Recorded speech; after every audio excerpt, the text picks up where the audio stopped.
Dear students, let's understand with the help of some of the examples that what we had learned about the type of the accounts. Once again, personal account subdivided into three parts: natural personal account, artificial personal account, and representative personal account. Real account, all the accounts which are relating to the assets of the business, and nominal account, all the accounts which are associated with the expenses, losses, income, profit and gains. Now see with this help of this example that how we are going to understand all of them one by one, that which particular account is categorized into which particular category. Now see here, the commission paid is given. Now commission paid is what? It is our expenses, so it will be categorized as the nominal account. Commission received, it is the income of the business, so automatically it is categorized as the nominal account also. Then commission accrued, see the difference here, there is commission in all these three transactions, but please note down that here it is accrued. I share with you that all the accounts which are associated with the outstanding, prepaid, unearned and accrued, they fall in the category of the personal account, and under personal account they regarded as the representative personal account. So here, see here that commission accrued or accrued commission account is called as the personal account. Prepaid salaries, as same way here, personal account. Then leasehold property, it is the asset of the business, so it is regarded as the real account. Then discount allowed, it is an expense of the business, so it will be treated as the nominal account. Then carriage inwards, that is the freight or the carriage paid on the purchases, again it is an expense, so all the accounts which are relating to the expenses, they are categorized as the nominal account, so they are divided as the nominal account. Then Life Insurance Corporation of India account, please understand that this is a personal account, and under personal account which category it is?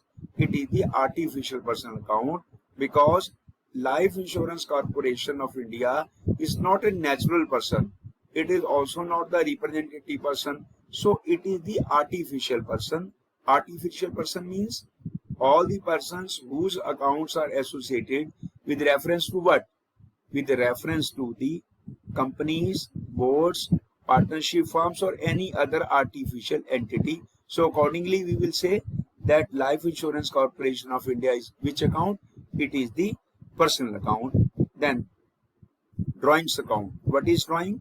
Drawings means any cash or any value of goods or any goods which has been used or taken by the proprietor or owner of the business for his personal use from his own business. So definitely drawings are taken by a person, so automatically it is a part of the personal account. And which personal account? It is a part of the, very simple, very easy, that it is a part of the natural personal account. Then rent received in advance, it is also known as the prepaid rent, so automatically prepaid rent will be regarded as a part of the representative personal account, and broadly it is the personal account. Then debtors. Now basically debtors means here what?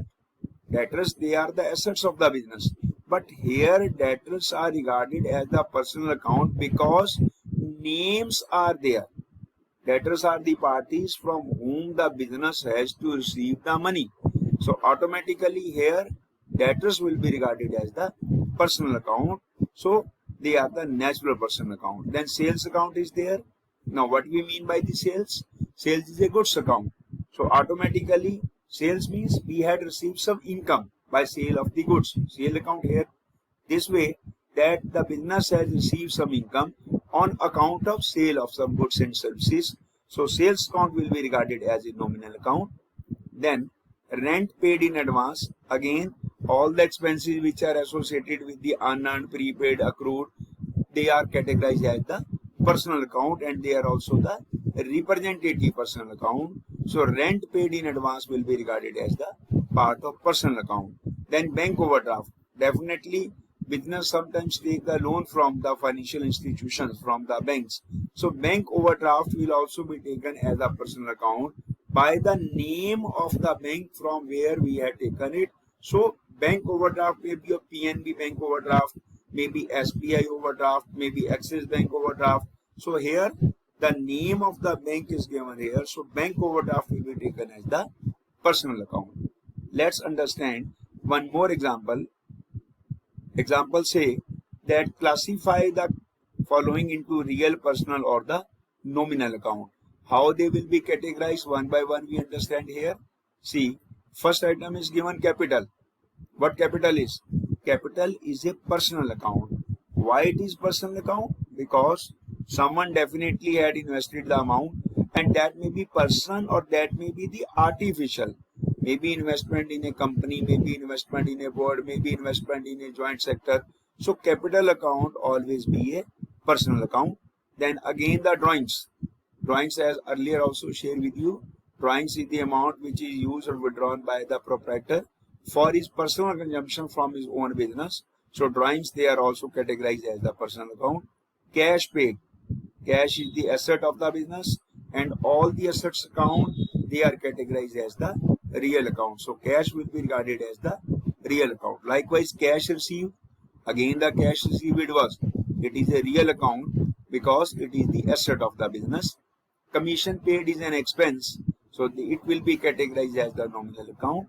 Commission received, again it is the income, but it is a part of nominal account. All the profit gains incomes, they are categorized as the nominal account. So commission received will be treated as nominal account. Then purchase account. Again the purchase account is what? That some goods has been purchased from someone.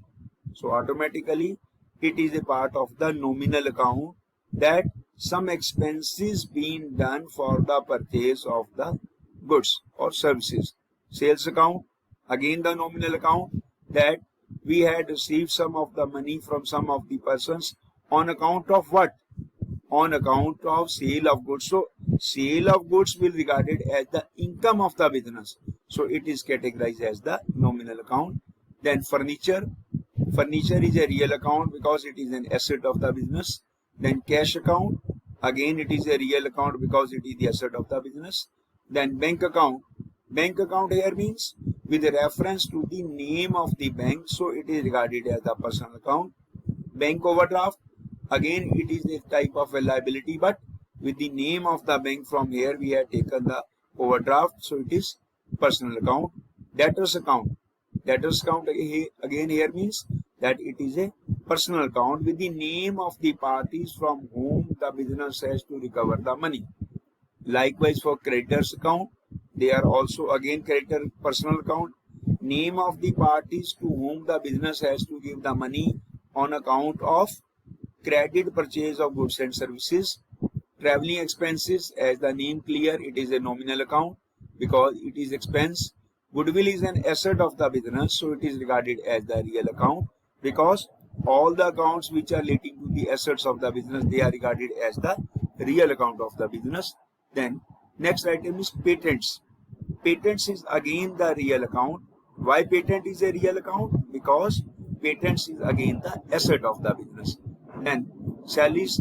Salaries again is an expense as salary paid. So it is a part of the nominal account here you see. Then salary outstanding. Make a difference. Earlier also shared with you that salary account is the only, then it is a nominal account. But when it is salary outstanding, it changes to the personal account.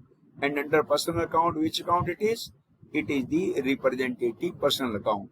Then next item is given insurance account. Insurance is an expense, so it is a nominal account. Then insurance prepaid account. Again the prepaid items, they are regarded as the personal account and part of the representative personal account we had written.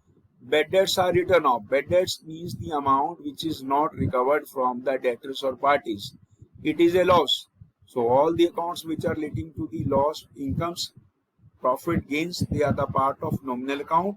So bad debts written off will be regarded as the nominal account. Then bad debts recovered. The income which is received from the debtors, or earlier the amount which was written off as bad debts. हमने ये मान लिया था कि ये amount हमें नहीं मिलना. That becomes the bad debts. But when we had collected it, we received some money from that. So bad debts recovered will be treated as the nominal account because it is our income. So this way we had learned the different type of the accounts and their categorization and their classification on the basis of the personal, real and nominal account. I would continue tomorrow's class, very important aspect relating to the rules of debit and credit. I would also sending you PDF with reference to the notes of the first and second lesson. So prepare thoroughly and understand all these aspects, because dear students, understand that this is your basics, and if you understood them in a very systematic way, automatically you would never had any problem in the subject of accountancy. But for that, what you have to do? You have to understand these basic concepts. And how you will understand them?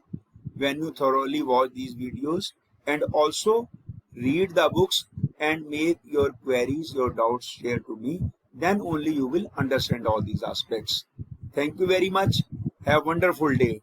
Take care of yourself and your dear and dear ones.